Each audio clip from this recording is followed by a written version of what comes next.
Welcome to the Rock is George podcast. I'm your host, George Dionne.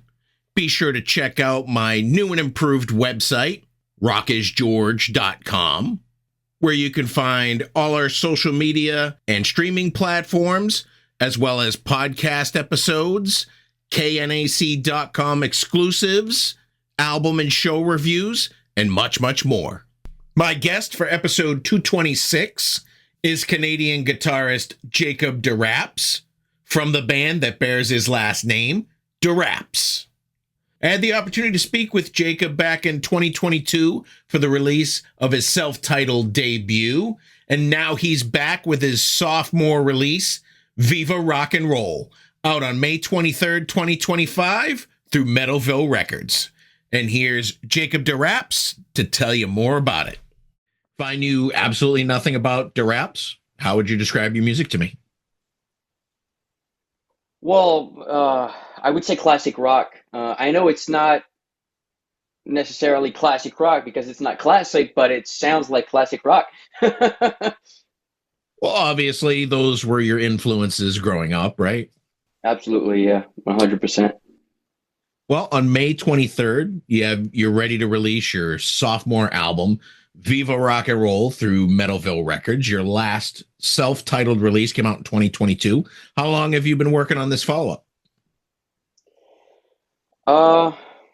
We could say many years. I mean, there's songs on this album that date from when I was like 15 or 16 years old. So it's, writing music and creating and recording music these days is a little bit different, especially with the way that we do it.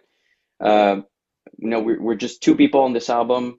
We do everything ourselves, so it takes a lot of time, and I think most of it was done in 2023 while we were on tour. Actually, I did a bunch of demos with Josh, who did a lot of the lyrics, and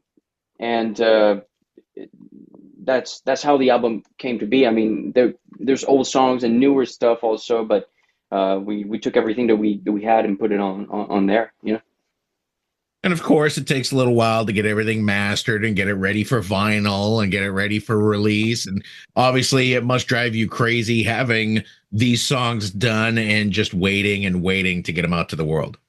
Oh, for sure. Yeah, it's a long time to wait for the distribution also. But also, the way that we work, it takes a lot of time when you do everything, and also when your drummer lives from, the other side of the planet. So, yeah. And your drummer, Josh Gallagher, he lives in Australia, right? Yeah, exactly. So I would imagine that all of this album was back and forth between each other through file sharing or something like this, a Zoom meeting. Yeah, there's some songs that were done back and forth like this. Like there's a lot of demos that I did when I was 15 and 16, and after that also that I did, all the guitars, the drums, and the bass, but it didn't have any lyrics. And that's the way that we work. Is I send a piece of music to Josh, which is basically all done and ready to have vocals on it, and Josh writes all the lyrics, and he does like a rough vocal draft, and then I do all the arrangements and finalize it for the album. But really, that's the way that we work. But also for this album, we did a lot of the demos and recorded the drums here in Quebec because we were on tour. And when we got back from we did a small UK and Europe tour. When we got back here, we basically finished all of the drums. The demos were done. We did all of the demos basically in between shows. On weekdays, we had shows on the weekend, and weekdays we do demos of all of the songs, and that's how we worked for this album. Yeah. Well, I believe one of the songs on the album that you mentioned, there was some from when you were younger. I believe Setting Sun is one of the first songs that you composed when you were a teenager. Am I correct? Exactly. Setting Sun and the Last Fall also. Which Yeah. Last Fall, fantastic song. I love that song. Why don't you tell me a little bit about it? Yeah, so it's an old song. Probably I was maybe 16 years old. One of my very first songs ever. Like those two, Setting Sun and Last Fall, is probably one of my top first five songs I've ever done. But they weren't ready for the first album. Didn't have any lyrics, and it just wasn't finished for the first album. Um, but it was always one of my, well, those two were always some of my favorite work that I've ever done, because it's very melodic, uh, and catchy, and I just love those guitar riffs that I did, and the solos, and also yeah, definitely some of my favorite songs on the albums. Yeah, on the last album, I mean, yeah. Now, even though Last Fall is one of my favorites, I have to say I really enjoyed Setting Sun as well. I thought it was Yeah. pretty bold of you guys to have a 6+ minute single, but I mean, the song ebbs and flows and it sounds great. Yeah, I agree. I agree. I mean, that's why we released it as a single. I think it's just a beautiful song. The lyrics are fantastic, and Josh did a great job with the deep, meaningful lyrics that I think everyone can relate. If you've lost someone, or Josh wrote it for his dog that he had a long time and lost his dog, and that he wrote it for that. Um, and I could relate to that also. I've had many animals, but if you lost someone also, you could relate. But I think it's just a fantastic song, and it just builds up into this massive thing. It's a big production song, and I'm really proud of that one too. Yeah. The album is titled Viva Rock and Roll. You have a single that has that name as well. hmm What is important about Viva Rock and Roll that you wanted to name the album after it? The meaning of the lyrics, uh, well, it's very political and reminiscent of a time, a recent time that happened recently, and it's very, it fits with the band, it fits with us, and my girlfriend did an amazing hand drawn cover to illustrate this song, and also another song called Black Sheep Boogie, which is why the black sheep on the front. It just matched great with those two songs. I think it's a great title and a meaningful title. I think it just fitted with the band. Yeah, And as you mentioned, ties right into that hand drawn album cover of the corralled regular sheep and the black sheep up front saying Viva Rock and Roll. exactly, exactly. Was that the first concept of the album cover, or did you have a couple others that you had to choose from? It's pretty much the first one. Yeah, yeah. The others are we had. I had a couple of ideas, with photos and stuff, but I wanted something powerful that illustrates, with a meaning. I wanted something with a meaning, and I think it's really fantastic. I can't wait to see the actual vinyl. The big cover. It's gonna be awesome, I think. You don't have one yet? No, I haven't seen it. They should come in pretty soon, though. Yeah, Yeah, Metalville's pretty good with their vinyls. I own a few by the company. awesome. Yeah. Now, Deraps has been compared to Van Halen, but you don't shy Mhm. away from that. Obviously, big influence on your guitar playing and your music. Obviously, there was something Absolutely. about them that drew you to them. Yeah, absolutely. I love Van Halen, and I don't hide it. I mean, I literally play Van Halen covers all the time on all social media.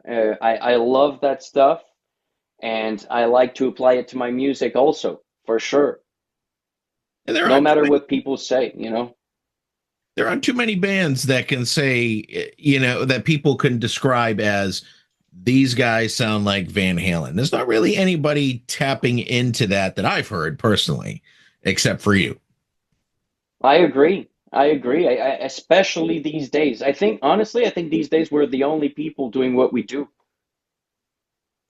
I'd have That, to. that's what I think, honestly. I know there's other bands uh, doing the '70s stuff, a little bit more like soft rock and '70s rock, but nobody's really going for that Guitar Hero thing anymore.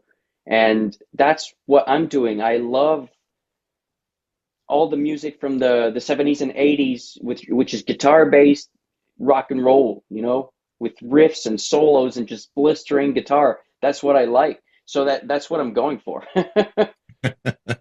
So we last talked a couple years ago. You had just finished releasing your debut album. You Yep. guys hadn't toured yet. You mentioned at the beginning of the interview that you were out on tour in the UK and you did some runs through Canada. So Yeah.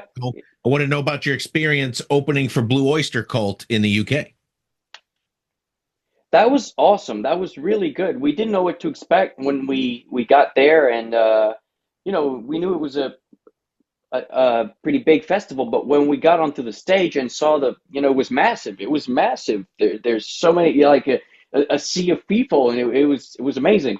There must have been, I don't know, maybe 10,000 people. It seemed like a lot. We were really happy to be there, and the response was good. People were excited. It was a lot of fun. We loved that. And then it's funny because one of the shows like right after was in the small bar. Like really, it was painful. It was a small club with barely any sound. It was tiny and it was loud, and the vocal couldn't compete, and it was terrible. So if you had your choice, you'd rather play the festival circuit. No, well, I mean, yeah, obviously, but I mean, what I mean is that sometimes there's certain clubs that hire bands, but they're not supposed to. Fair enough. Drums are super loud, and there's this trend and misconception that guitar shouldn't be loud. That's bullshit. Bands in the 70s and the 60s had only a few amplifiers. They didn't have a master volume. They were cranked all the way up, and they had a great sound. And they were recording like that in the studio with guitars blending into the microphones and stuff. It's all about balance. Uh, I love bars also, but they have to have the right setup, and they have to be big enough, obviously. But of course, I mean, of course the festivals are always, it's bigger. But sometimes there's certain clubs and bar shows where it's so intimate and there's so much energy that it feels almost even better because you're closer to the people, and the people are really reacting and dancing and moving, and just really it feels like a big party. Sometimes it's hard to have that feeling with a huge crowd that doesn't really know the music. You know what I mean? I absolutely agree with your assessment on that. I also noticed that you shared stages with fellow Canadians Loverboy and Lee Aaron. Did you get an We did. opportunity to meet them? Lee Aaron, yeah. Actually, my manager is her manager also. So we got to talk backstage about a bunch of things. She's really cool. She She's is. really cool, and she did a great job also on the show. It was really fun. She's a great singer. Um, Loverboy, a little bit. I haven't really talked to them. The singer complimented me on my playing, so that was really good. I was happy about that, and actually that was with Foreigner also on the same show. That was Loverboy and Foreigner, yeah, and it was really crazy, that show. It was crazy. We had a great opportunity to go there and play on a big stage in front of thousands of people. There must have been maybe 12,000 people when we played, something like that. It was really packed. It was a big crowd, massive stage, a Budweiser stage in Toronto, and we had 30 minutes to load all the gear onto the stage, plug the microphones, mic everything up, do the sound check. I was with there on the stage with the tablet doing the sound myself. My manager and my dad was up front listening and saying, "Hey, you got to raise the snare. You got to have more kick, less bass, less kick, or it was insane. We had 30 minutes, and then they cut us off, and that was it. It was insane. We brought our own sound console, which is a small Wi-Fi console, and 5 minutes before the show, we couldn't connect to the console. because there was like 12,000 people. There must have been people trying to connect to the Wi-Fi or something, and it just didn't work. It was that show was insane. I mean, what we had to pull off was crazy. But you pulled it off, right? We did, and there's videos on YouTube, and we did a decent job with what we could do. Wasn't perfect, but you know, What does live performances look like for 2025? we're looking into it at the moment. We don't have a big tour prepared at the moment, but we're looking into it. Hopefully, we can do a small promo tour this summer, and then after that, if we can do a real one, a real tour like we did in 2023, that'd be great. Yeah, we're kind of late on the booking at the moment, and the album is just coming out, so we don't know in the in the near future, but after that, hopefully, we can book a real tour, and yeah, that'd be great. Do you have aspirations to come to the US? Because I talked to Lee Aaron and she's like, it wouldn't really work. I would love to. I'd love to go to the US. It's definitely a big market for us. A lot of my listeners and my fans are in the US, but the problem is always the visas and the preparation, and it's a lot of work. It's very hard to break that barrier because we're outside of the country. We're not Americans, so it's really hard to break that barrier. But that's the goal. It's always been the goal. We just have to do it the right way, also. So we're waiting for the right moment, the right opportunities, but we want to go there. At the very least, get yourself on one of these cruises that are Yeah, popular. is it the months? What's the name of it? There's one in The is it the 70,000 tons of metal, and then there's the monsters. I think it's Monsters of Rock. Monsters of Rock, right? Yeah. In Florida or something. Yeah. Yeah. Yeah, I think that's the one. Yeah, I've heard about that one. Yeah, that'd be great. I'd love to do that. Now, after your self-titled album's been out for a couple years, you're on the verge of your sophomore album. Have you gotten any feedback from the surviving members of Van Halen? No, no. I've seen Eddie live in 2012, and for me that was a dream come true when I saw him come out of on stage, and I heard that guitar and was like, holy shit, he's right there in front of me, and he was pretty far, but he was right there in the same building, and it was really surreal. But as far as any contact with them, I haven't. Yeah, but I mean, uh, whatever happens. It'd be great. I'd love to talk to them for sure. Uh, I think if your manager sent them a note saying, hey, we want your feedback on this song or this album, I bet Michael Anthony would write you a good line. that'd be cool. I'd love to. Yeah. I know a publicist that does that. When somebody does a cover, they send the cover to the band to see if they can get a comment from them. Oh yeah. Yeah, that's great. That'd be a good idea. I don't know. So let's talk a little bit of your love for Van Halen. What do you think is Eddie Van Halen's best solo? Best solo. It's funny. The first one to come to mind is "Beat It." I Ooh, love "Beat It." The "Beat It" solo is fantastic. It's just the chord progression underneath and the melody and the way that he builds that solo is really fantastic. But I mean, there's so many. There's so many. Uh, Eruption is a classic. I mean, of course, it has to be up there. That's for sure. But oh, Ice Cream Man. On that first album, Ice Cream Man yeah. is probably my favorite solo on that album is Ice Cream Man, and that's my favorite Van Halen album also. Good, because that was the next question. Yeah, that's the first one for me. For me, the first one. I love 1984. I love Van Halen 2. I know a lot of people love Fair Warning. I love Fair Warning also, but for me, it's not their best. No, it's not. I don't think so. I don't think so. It's a great album, but there's like a couple songs that I just don't really get into as much. It's Sunday Afternoon in the Park and the other one. What's the other one?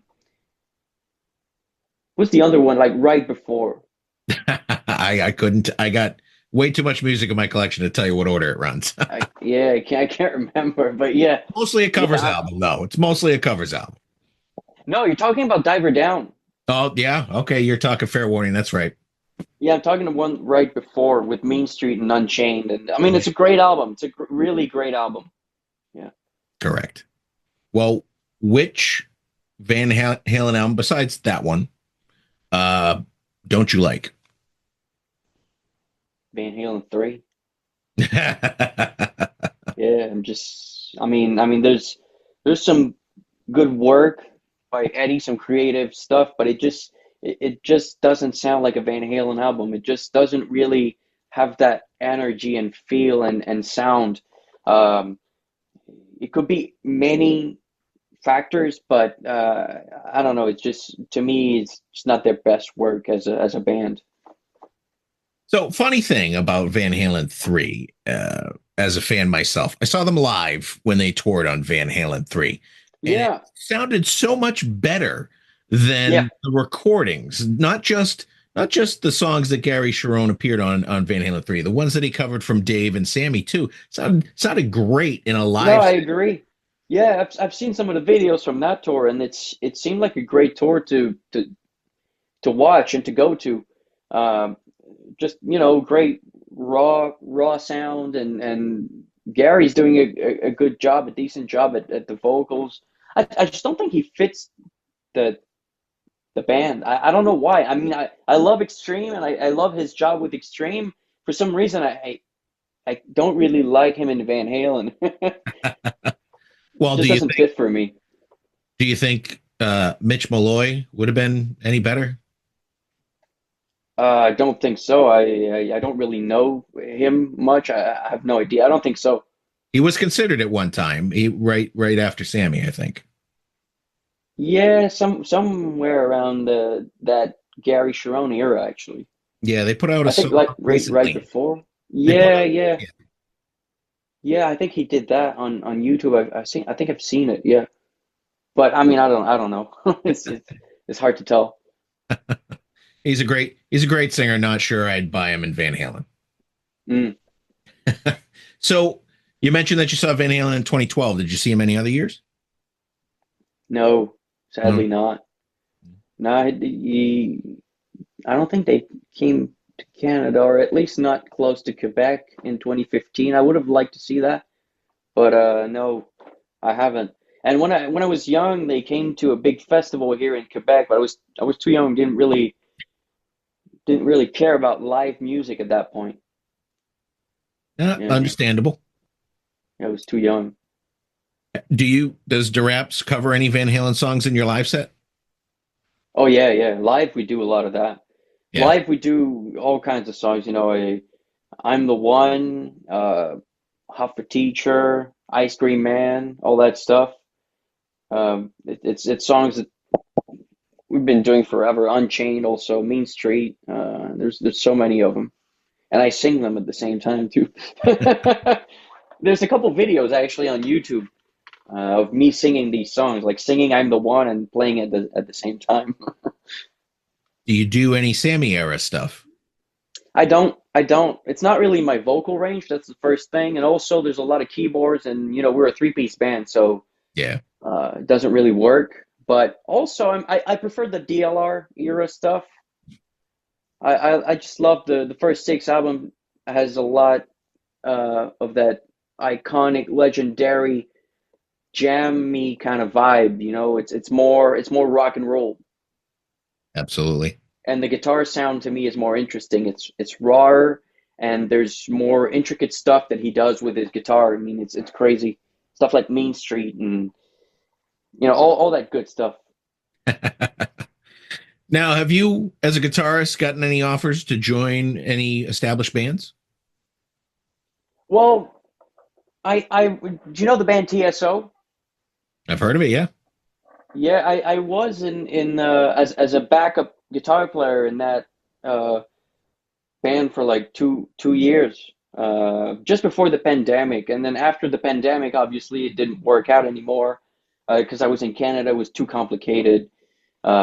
But I was a part of that for 2 years as a backup guitar player. I wasn't on stage with them. I haven't done any shows, but it was a great gig for me, and it was a great, um,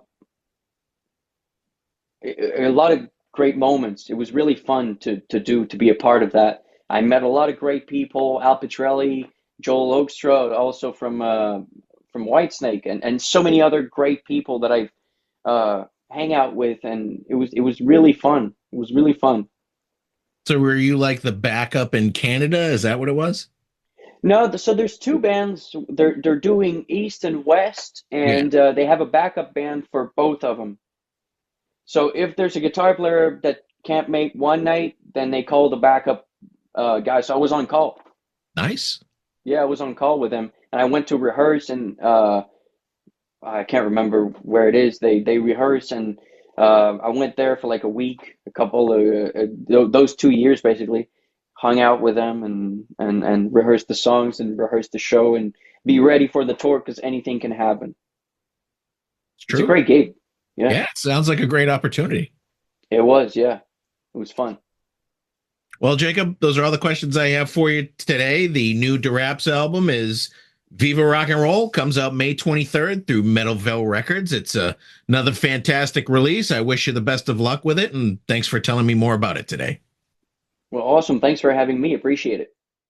Once again, I want to thank Jacob Deraps of Deraps for coming on the Rock is George podcast.